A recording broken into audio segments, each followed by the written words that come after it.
तो next topic है अणु सूत्र या मॉलिक्यूलर फार्मूला। सबसे पहले अणु को समझ लें कि अणु क्या है। ये पिछली क्लास में भी हम बता चुके हैं। किसी पदार्थ की वो सूक्ष्मतम इकाई है जो स्वतंत्रतापूर्वक रह सकती है, या किसी पदार्थ का वह सूक्ष्मतम कण है जो स्वतंत्रतापूर्वक रह सकता है। ये तो हो गया अणु, और इसमें उस पदार्थ के सभी गुण विद्यमान होते हैं। अब हम बात कर रहे हैं अणु सूत्र। तो किसी पदार्थ का जो अणु सूत्र है उसकी सूक्ष्मतम इकाई का एक सूत्र होता है जिसमें उसमें उपस्थित सभी प्रकार के तत्व होते हैं, और उन तत्वों को उनके संकेत के द्वारा और उनकी संख्या के द्वारा प्रदर्शित कर दिया जाता है। वो सूत्र अणु सूत्र कहलाता है। मतलब ये है कि किसी पदार्थ का वह सूक्ष्मतम कण जो स्वतंत्र अवस्था में रह सकता है, जब उसको हम उसमें उपस्थित सभी तत्व और तत्वों की संख्या के साथ उनके प्रतीक के साथ व्यक्त कर देते हैं तो वो सूत्र उसका अणु सूत्र कहलाता है। जैसे एग्जाम्पल लेते हैं, उदाहरण हमने लिया मीथेन।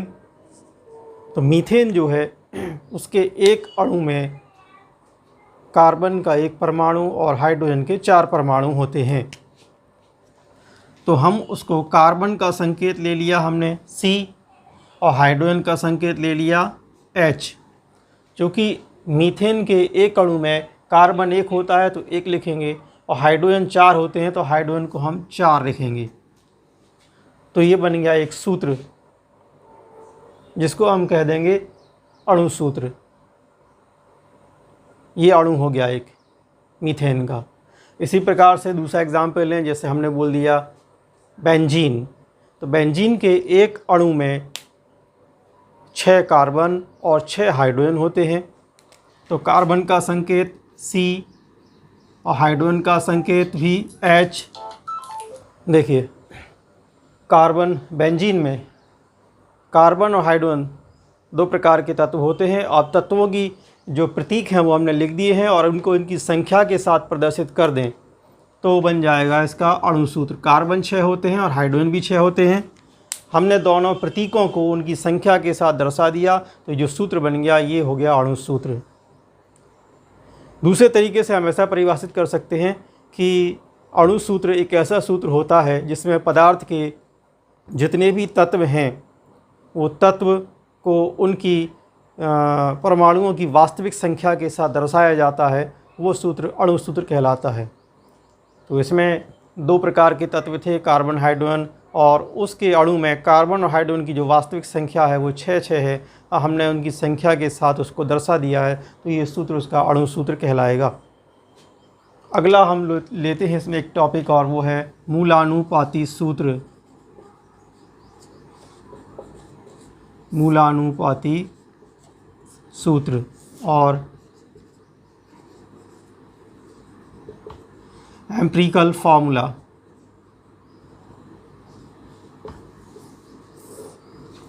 मूलानुपाती सूत्र या एम्पिरिकल फार्मूला, इसको देख लें। मूलानुपाती सूत्र, मूलानुपाती सूत्र जो है किसी पदार्थ का वह सूत्र होता है जो उसके अणु में उपस्थित तत्वों का केवल अनुपात बताता है, वास्तविक संख्या नहीं बताता है। ऐसे सूत्र को हम मूलानुपाती सूत्र कहते हैं।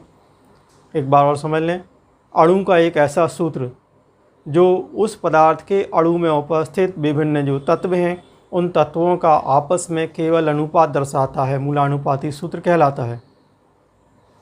ठीक है। जैसे हम एग्जाम्पल बेंजीन का ही ले लेते हैं।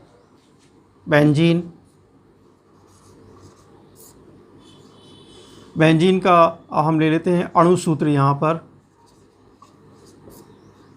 अणु सूत्र, तो अणु सूत्र तो आपके सामने लिखा हुआ है C6H6। अब हमें लेना है मूलानुपाती सूत्र।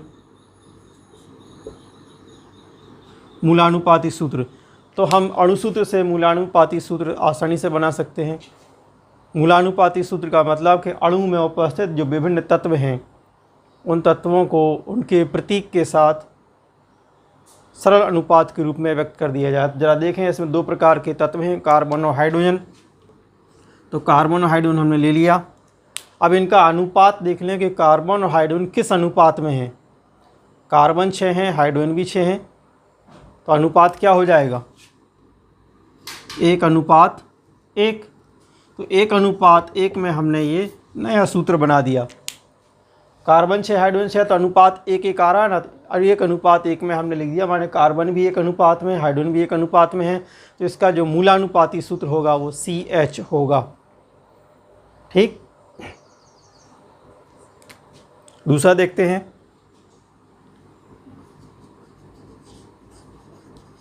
एसिटिक अम्ल, इसका अणु सूत्र जो है वो होता है CH3COOH।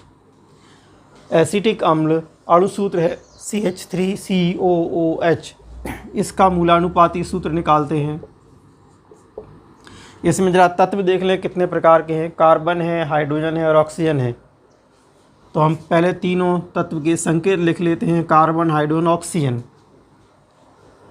कार्बन है, हाइड्रोजन है और ऑक्सीजन, 3 प्रकार के तत्व हैं। तीनों को हमने यहाँ शो कर लिया। अब अनुपात निकाल लें। कार्बन देखें, इसमें कुल कितने कार्बन हैं। कार्बन है इसमें कुल 1 और 1 2। हाइड्रोजन है 3 और 1 4 और ऑक्सीजन है 2।